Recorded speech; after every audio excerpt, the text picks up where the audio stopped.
श्री राधा वल्लभ लाल की जय। इससे पहले की वीडियो में मैंने तीर्थ स्नान का विधि बताया था। जो आप तीर्थों में जा कर के स्नान न कर पाए तो आप घर बैठे तीर्थ स्नान का लाभ ले सकते हैं, जिसमें कि मैंने बताया था कि 3 नाम एक साथ लेने से आपके साधारण सा जल भी तीर्थ का जल बन जाता है। महादेव, काशी और गंगा। और उसके बाद आप 9 बार नारायण नारायण नारायण करके स्नान करें। इससे आपको समुचित लाभ मिल जाएगा। तो मान लीजिए कि हम अगर तत्काल लाभ नहीं मिला तो ऐसा न समझे कि ये व्यर्थ चला जाएगा। आपने महादेव का नाम लिया है, आपने गंगा का नाम लिया है, आपने काशी का नाम लिया है, जो मुक्ति धाम है, जो वहाँ पे जन्म लेने के लिए पता नहीं लोग क्या क्या करते होंगे, तब जाके काशी में जन्म होता होगा। इसीलिए तो गंगा जल वहाँ से लाने के लिए निषेध है कि आप काशी से गंगा जल नहीं ला सकते, क्योंकि उसमें छोटे छोटे कीटाणु होते हैं जो सूक्ष्म रूप से होते हैं, और ये हमारे साधारण दृष्टि से वो नहीं देख पाते, तो उस जल के साथ वो भी चले आते हैं और हमें उनको काशी से अलग करने का जो दंड पाप लगता है वो लग जाता है। इसलिए वहाँ से जल लाना निषेध है। हाँ, वही जल आप काशी के आगे से या काशी के पीछे से आप जल को ले सकते हैं, उसमें कोई दोष नहीं है। सिर्फ काशी से जल नहीं लाना चाहिए।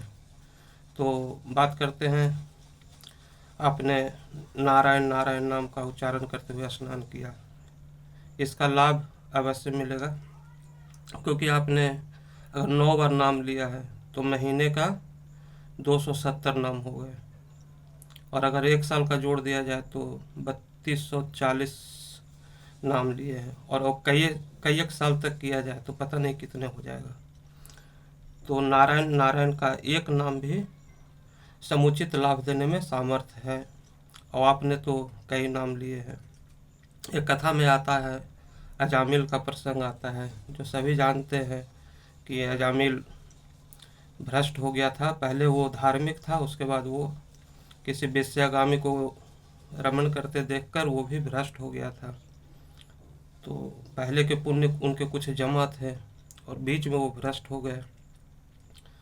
तो उनके गांव में कुछ संत वहाँ से जा रहे थे, तो उनके गांव में विश्राम करने के लिए पूछा कि कोई यहाँ पे भक्त है जो हम उनके यहाँ रात्रि विश्राम कर सके और भोजन आदि पा सके। तो लोग मजाक में ही बोल दिए थे कि हाँ हाँ, अजामिल बहुत भक्त है, आप वहाँ पे जा सकते हैं। तो वो साधु सब चले गए वहाँ पे अजामिल के घर। वहाँ पे रात्रि विश्राम किया, भोजन आदि किया। उसके बाद अजामिल से बोला कि आप कुछ खाए पिए हैं साधु संत, तो आप कुछ आशीर्वाद ले लो। तो नहीं नहीं, मुझे कुछ नहीं चाहिए, क्योंकि वो दुखी हो गया था कि पहले हम क्या थे फिर बाद में क्या हो गए। आत्मचिंतन से उनको दुखी हो गए। तो साधु संत खाए तो बगैर कुछ दिए तो जाएंगे नहीं। सोचा कि अगर ये कुछ नहीं ले रहा है तो कुछ न कुछ ऐसा कल्याण का मार्ग बता दो जिससे इसका भी कल्याण हो जाए।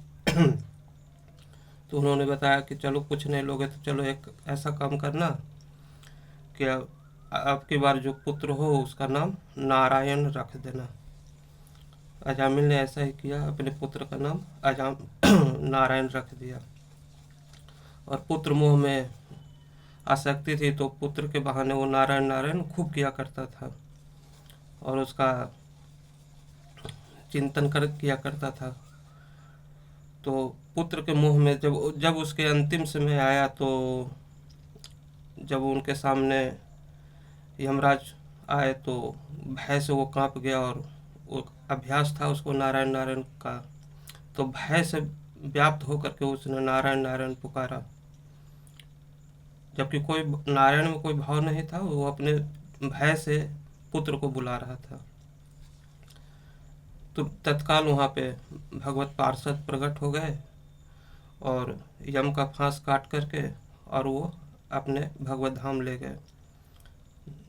और हम लोग इतने भाव से अगर नाम लेंगे तो क्यों नहीं लाभ होगा। तो कहने का तात्पर्य यही है कि अगर हम इसका नाम का श्रद्धापूर्वक जाप करें तो लाभ हमें अवश्य मिलेगा। विशेष चर्चा हम आगे करेंगे। तब तक के लिए श्री राधा वल्लभ लाल की जय।